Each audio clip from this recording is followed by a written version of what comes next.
You're watching New Car Spin. I'm your host, Brian, and this is... What is this? I have no idea what this is. There's no name on here. It feels very generic and brand name looking, but overall, actually, the interior is pretty nice. So, I'm a real estate agent these days, and I spend a lot of time in the car now. This interior has plenty of little pockets and storage things for everything. It's got a lot of space for my junk.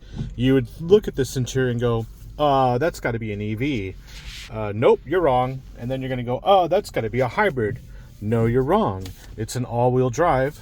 As you can see, it's got center diff lock here. And no, it's not a Subaru.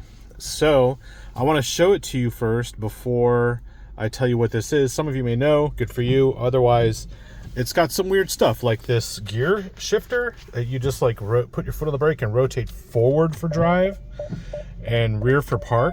Rear for reverse. As far as a Road Warrior car, I mean, look at the detail of everything it has here. And you even have 360, right? Well, I guess you kind of know what the car is now. Dang it. Anyway, you have sort of, let's put it back in park. So look at this touchscreen. It's got all sorts of stuff on here. Basically, this has been my office for a week. And let me tell you something. My office these days always has two screens, and this feels just like, like I'm at work, because I'm a real estate agent now, and the air conditioning is great. You notice here it has a heated steering wheel and cooled seats, heated seats, of course, and the really slick camera system. And of course, if you hold the button down, see what it says there, press the button to display the camera view and press and hold to activate parking assist. So it's actually going to park itself too, which is super cool.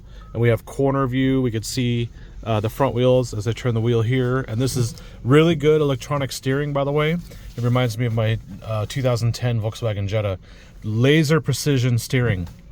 I love the feeling of just going like this and then hitting a corner with just the right speed and letting it go, and it self-centers as you're driving along. Amazing.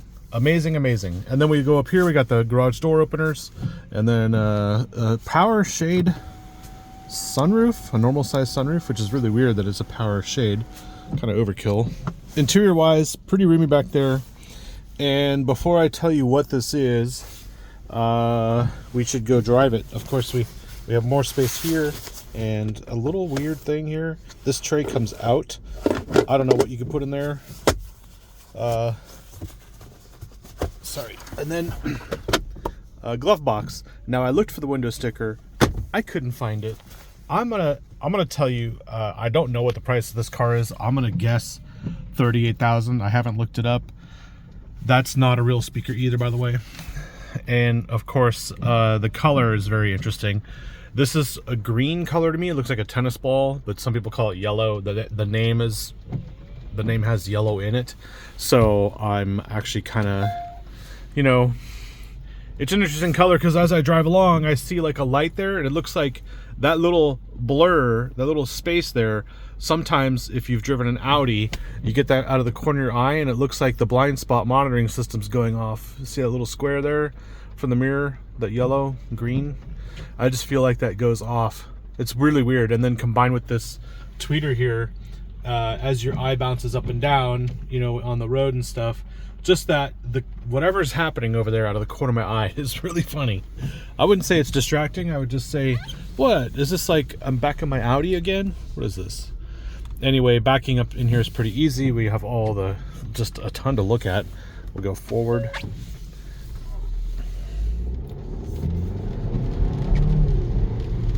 So it's not turbocharged, it's not 2 liters, but it feels a lot potent. Like, it feels pretty potent. It sounds powerful, so I like it. It's not like a full-on racer, but it does give the impression that it's pretty quick through traffic. Something else to see is these gauges. These gauges are really cool because they're so simplified that they're just not overdone. They're not overkill. They're just right. I don't know how to describe it, but I'm not distracted by a bunch of lines and a bunch of artwork. Although I can be if I go down here and I turn it into sport mode. Let's see if I can do it again with the camera on there. Ready? Normal. Sport mode. Wow. Not much going on here, which means they've eliminated this gimmicky kind of stuff, right?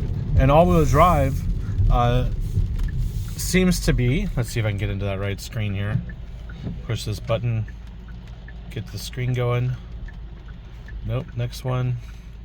Let's see if we scroll. There we go. Now you can see the power distribution. And we have auto hold, so you can keep your foot off the brake when you're at a complete stop. Yep. Foiled by the van man. See you, Chester. Alright, so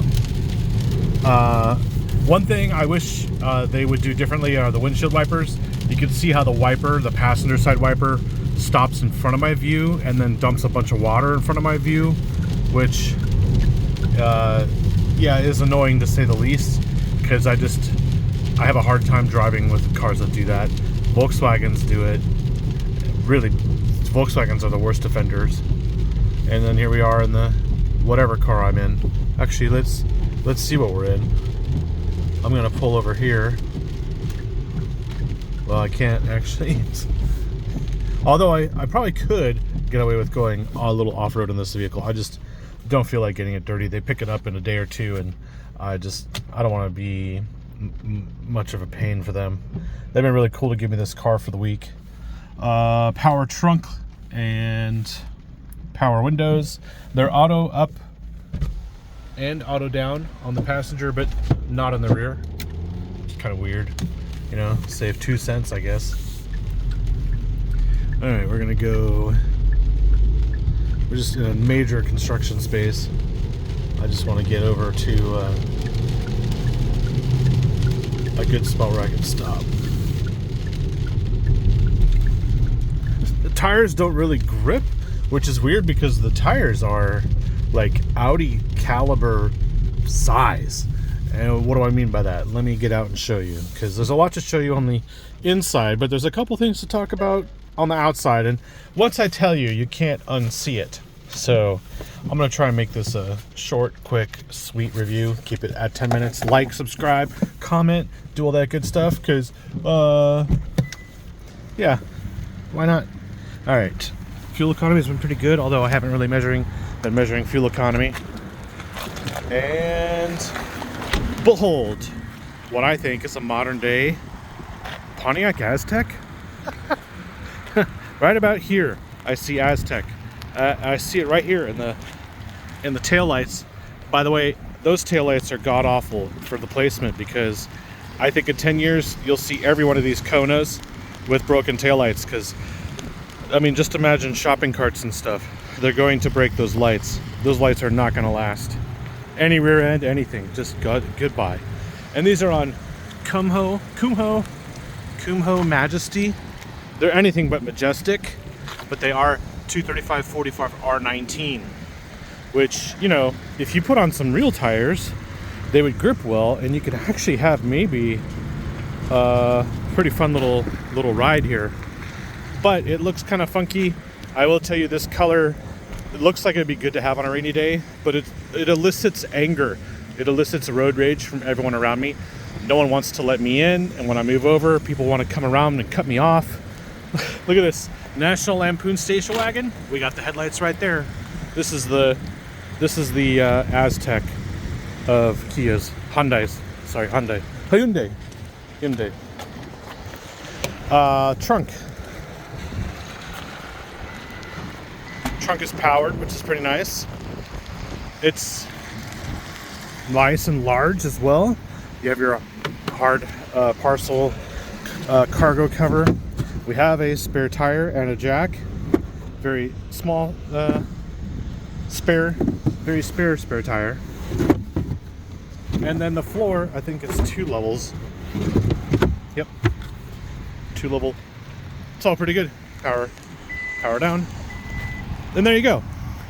The Hyundai Kona all-wheel drive, 1.6. Oh, it is a turbo. Dude, I would not notice. Never heard it, never felt it. Oh my God, that rain. Oh. Anyway, that is the end of this review. I highly recommend it for someone who has a commute and is maybe like in need of a vehicle that is comfortable, that is bigger inside than the Toyota Corolla hatchback or the Mazda 3. This feels much more stable than a Volkswagen Golf, which is weird because it's all-wheel drive, whereas the Golf doesn't, unless you get a Golf R. I think that's it. Stay dry, and yeah, happy 420. See ya.